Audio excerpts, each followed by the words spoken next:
Hey guys, thanks for tuning in. This is episode 3. On the first episode, we kind of covered your why, get into that real deep emotional tie so that you can never waver from your goals. And then we also did your discipline and your commitment tied together to make the triangle. The second episode, to recap, it was about tracking, logging your food and workouts. It's the most important part. If you can't do that, then you're never going to get to your goals. You have to be able to see how you progress, and tracking does that. So if you're somebody who wants to lose weight, get stronger, whatever your goals are, if you can't track, you'll never get there. Especially for weight loss, you can't track what your food goes in and out. Like, I'm not trying to be a dick, it just won't work. So like, if you can't even do the littlest thing by writing down what you ate that day, don't expect to be shredded or whatever your goals are, because you can't even put in the little amount effort of writing something down. You'll never outdo a bad diet. So that's just a recap. Today, before we get into like the working out part, is we're going to do a movement assessment. That's what I do with all my clients first. So if anybody's watching this is new. Just to kind of figure out what your body can and cannot do. And I'll go through a couple of things, and then I'll show a couple of things to help, and we'll build on it over time. I can do more videos of mobility work. But this is just like the basic rundown of where we would start. So we're going to start with shoulder mobility today. That's kind of why I'm kind of against this wall here. So we go against a wall. You put your butt, a little nodule in the back of your head against the wall. Okay. You're going to drive that into the wall, 90 degrees with the arms, and then 90 degrees up, trying to get those back of your palms to touch against the wall. Then drive that lower back down into the wall. So there's no space. You see how there's an arch here? Drive that into the wall. What will happen if you don't have very good shoulder mobility is you'll compensate by either arching, or your hands will start to pull off and you'll start reaching back with your fingertips. And that's okay. That's just, you don't have the best shoulder mobility, but that's the whole reason why we're doing an assessment. So all that means is we're probably not going to do a lot of overhead lifts because your body really can't get into that position. Okay, so that would be your tester. Let's say that I failed and I, was kind of figuring out, okay, I got like a couple inches of space on either side.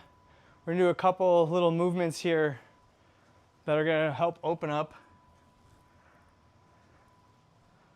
and we'll retest. Okay, so if you have a dowel or a broomstick or something like that, what you're going to do is you're going to 90 degree one arm, you're going to place it behind, grab it with the top hand, and as you're going to do is you're going to externally rotate just gently so you feel light tension, pain-free.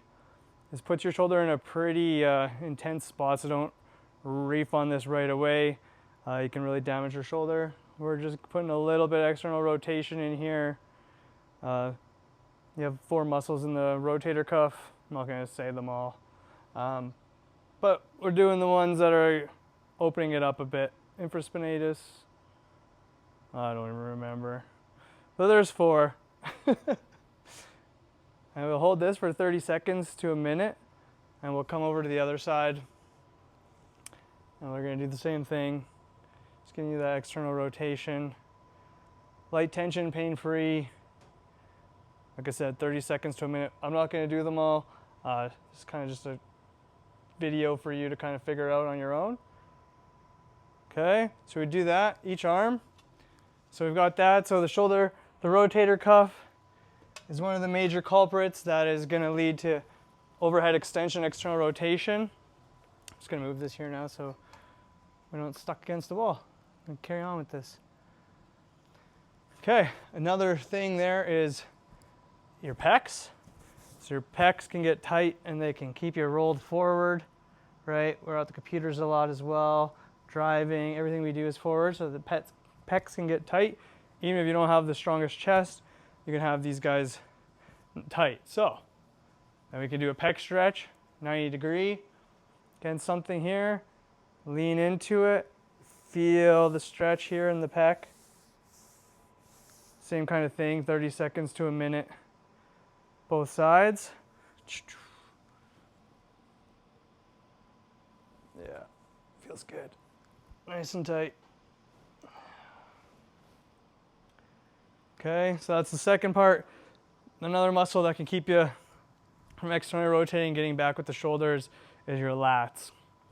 They're also an internal rotator. So stretching the lats, we can do a couple things. We can go grabbing a door frame or a pole or something at the gym. If you're at home, you can just do a door frame. You put your thumb down, internally rotate, grab the pole, and then push those hips back and get a big stretch into those lats. Deep breathe into those lats, into the abs, into everything, just spreading it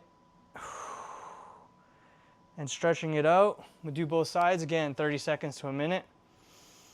This one's really good. And then if you do have bands at home or at the gym, my favorite one I like to do is this one. Oh, short people problems. You can hang it up on here, so then you stick your hand for the bottom, grab it, push those hips back. Same kind of thing, just let it pull you and stretch you. Breathe into the side bodies for 30 seconds to a minute.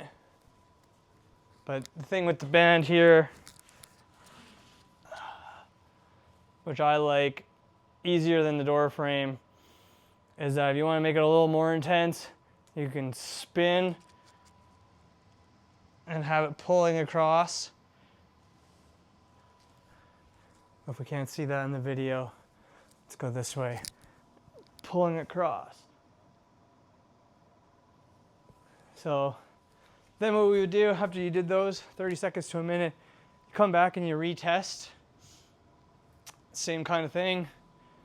Move it over again just so you can see. I know that I have good mobility, so you're not going to see a difference, but for you guys, you will. So 90 degrees.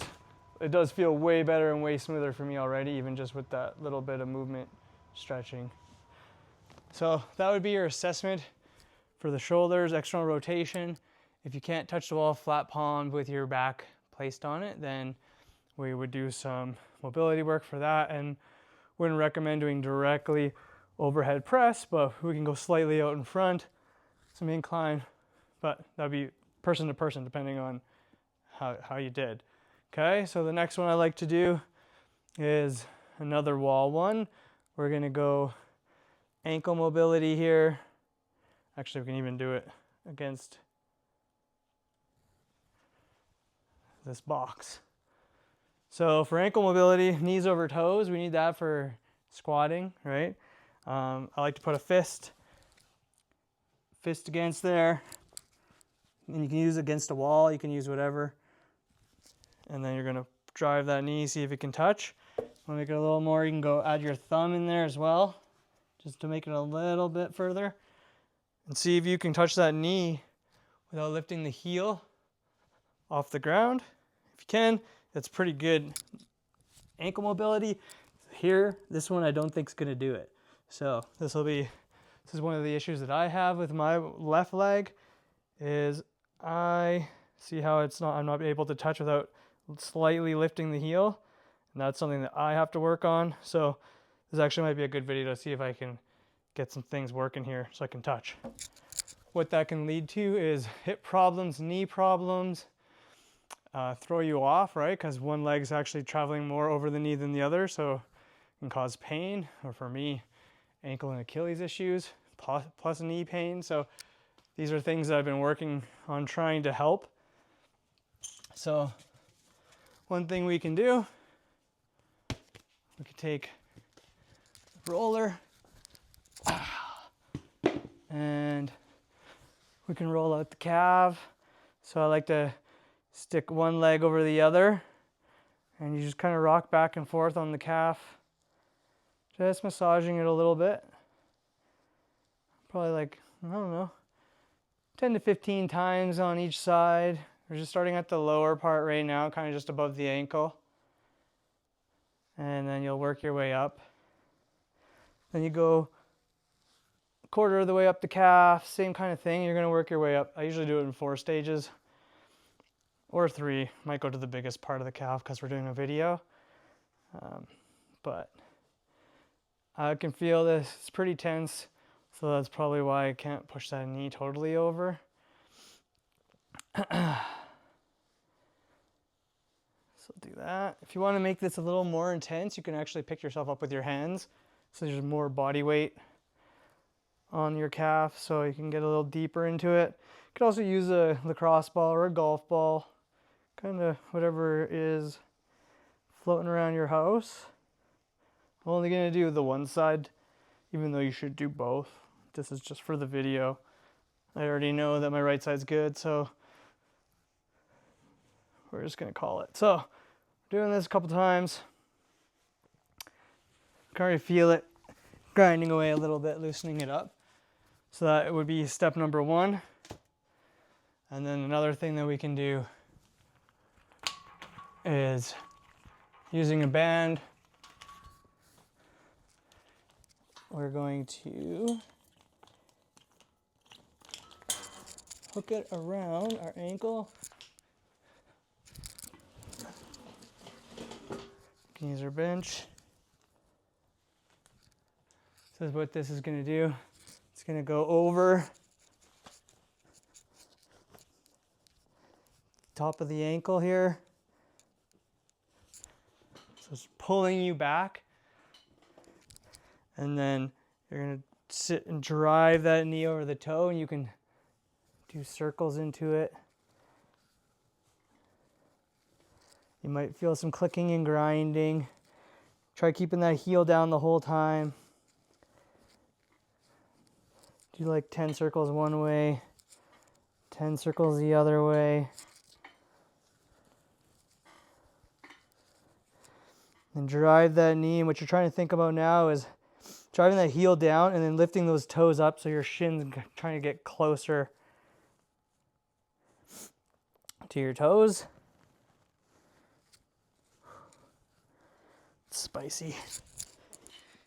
You do that 30 seconds, minute, whatever you guys feel comfortable doing. And those are the 2 that I like to do. So now we'll kind of retest. Let's see if we got any better with the left guy. I would say a little bit. Definitely, probably can touch it if I really push, but I can definitely feel some impingement and stuff here. So it's something that I also need to work on. So all that means is if you don't have the perfect mobility, you're going to compensate somewhere in the line. It doesn't necessarily mean it's unsafe. I guess people would just call it not optimal, but you can only do what you can do with your body. And as you get more mobility, you can get deeper and into better things, right? So just because you might only be able to squat this far for now because of mobility doesn't mean it's terrible. You're still working out. You're just not going to get to that depth that quote unquote is optimal, right? So you figure it out as you go, and that's why we track and we progress.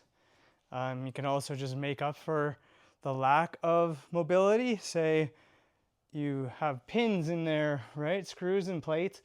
You're only going to be able to get so much room. So you're going to have to compensate for the lack of that mobility, which in a squat is probably just going to mean that you're going to go a little wider out and a wider out stance so that you can actually get to here. Mobility, right, is an issue. So if you are closer together and your toes are more straight, it's way more knees over toe. So you need a lot of that, what we just did. And I can't even do it anyways, just based on my anatomy. So I have to open up so I can get down into here. But we've talked about that before. This is just an assessment. And this is why we do it, because then we find ways to help you and work with you to get better at the things that you want to do. So let's kind of bring this away from the wall. That was our shoulders and our ankles. The next thing, obviously, is our squat. And you guys can record yourself doing all these things. So you have that feedback. So all you're going to do is just a body weight squat of what you think is normal, that feels good for you, right? That's deep or whatever, feels comfortable. You can record yourself doing, different angles so that you can see. Snap, crackle, pop, right? The back. See how it feels. See if you're shifting over to one side, or you can only go so far, or you're stuck, or, you know, you end up being really far forward. These are all things to look at so that we can help. Okay, so one thing that we can do and compensate, which most people do, they'll end up rounding. The most common thing is end up rounding their back a lot as they come down. So they'll kind of be like this. Something that we can use is a weight out in front, which is a counterbalance squat, which is going to help you engage your core a bit and make you more upright. Okay, once you can do that, we move on to the next levels. Like I said, this is just an assessment video, kind of see where you're at. And then after this, I can make other videos based on what's happening, whether you're shifting one way in your squat, maybe you're more on your toes, or you're more forward, or they're lifting up, or your feet are spinning out weird. There's so many different things that can go wrong, but recording yourself is going to help. Okay? There's so many things that we can do to fix that. I won't be able to do all that in those videos. Counterbalance squat is nice, just to get that movement down, feeling a little more comfortable. Then you can go into a goblet squat, just bringing the weight a little closer. Okay, so then there'll be hip mobility, different things like that, internal and external rotation. That's what's going to help as well. And we can kind of can't really do a test. It's easier when I have somebody else. But for external rotation of the hip, you can lay on your back, put one of your legs over the other, crossing over at the knee, and kind of see how much space you have from the bottom of your knee. So for me, roughly a fist. I would say the left one has a little bit more external rotation than the right, so you just let it drop and hang there. But a lot of people can get hung up and one leg will be way up here and the other one can be way down here, which shows you that you have a really big imbalance with the external rotation on one over the other, and could be a reason why you have back pain or knee pain, or you just have a big imbalance. So we can do stretches and mobility work for that. I can do videos for that as well later on. Just wanted to show you an external kind of judgment zone, and then for internal, you kind of go into this frog pose and you kind of feel what feels comfortable. So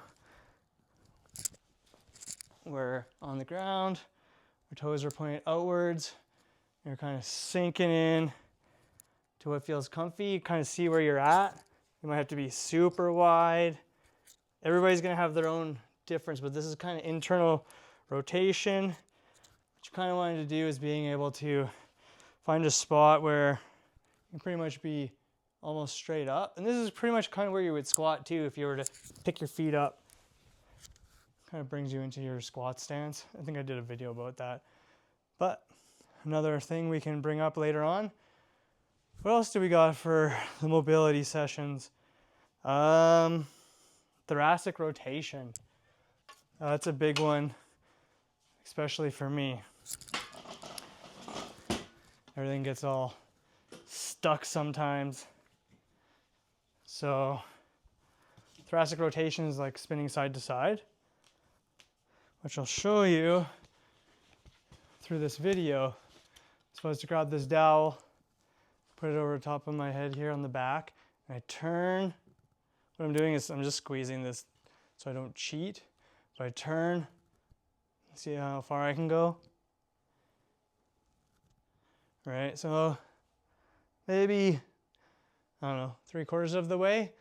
But if I turn, drive, and flex into that lat and then breathe,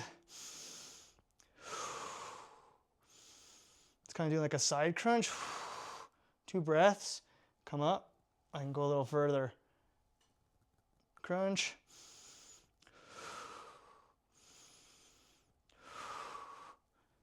And go a little further.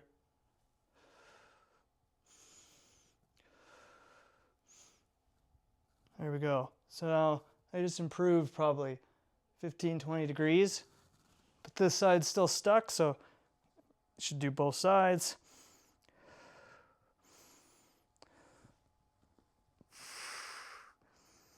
And it might be a little spicy, but that's just because everything's tight.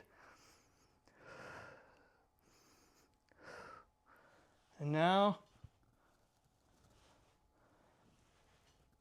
more range of motion. And that's just going to help unlock the upper back as well into twisting and movement patterns. So, oh yeah. Another thing, like the lats, they kind of take over. So I think that's kind of it for the movement assessment that I do with my clients. We did the squat, we did shoulders, ankles, back. Then if we're going into the deadlift, which there's a video on it, which is about the hinging, right? To make sure that you can hinge correctly. Because if you can't, it's something that you should learn before you do any weights. So I like to use this dowel, nodule, lower back, and push those hips back. Try not to bend forward or push the head back. Should be as your hips go back, your chest comes down, they're connected together, and then you're driving those glutes and hamstrings to stand up.